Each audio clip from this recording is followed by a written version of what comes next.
नमस्कार, मैं डॉक्टर हेमचंद पांडे। आज आपको ये बताऊंगा कि विज्ञान और तकनीकी के दौर में जहां संचार के साधनों में मोबाइल अत्यंत उपयोगी हो गया है, वहीं आज हम देख रहे हैं कि ऑनलाइन कक्षाओं के लिए भी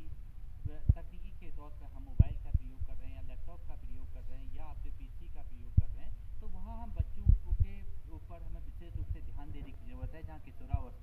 जहाँ किशोरावस्था क्योंकि परिवर्तन का समय है,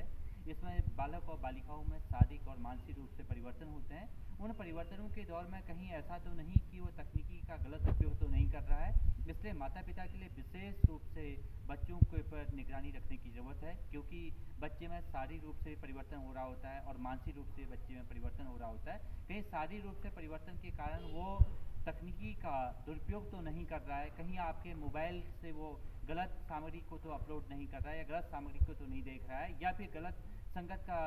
के ओर तो नहीं बढ़ रहा है। ये विशेष रूप से माता पिता के लिए ज़रूरी है कि वो अपने बच्चे के ऊपर ध्यान दें। और साथ ही साथ शिक्षकों के लिए भी ये ज़रूरी है कि शिक्षक भी जब ऑनलाइन माध्यम से शिक्षण का कार्य कर रहे हैं तो बच्चे के ऊपर निगरानी रखें, और दूसरा बच्चे के द्वारा की जा रही जो गतिविधियां हैं उन गतिविधियों को के द्वारा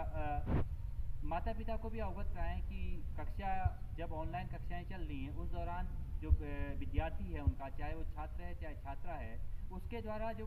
ज्ञान अर्जित करने में ऑनलाइन तकनीक का प्रयोग भी किया जा रहा है या नहीं, या कहीं ऐसा तो नहीं वो शिक्षक को भी गुमराह कर रहा है और माता पिता को भी गुमराह कर रहा है। तो ये इस बात का भी विशेष रूप से ध्यान देने की ज़रूरत है। उसके लिए माता पिता हों, चाहे वो शिक्षक हों, चाहे उसके आस पड़ोस हो, चाहे उसके समाज या फिर राज्य और देश के प्रत्येक नागरिक की जिम्मेदारी है कि छात्र छात्राओं के भविष्य को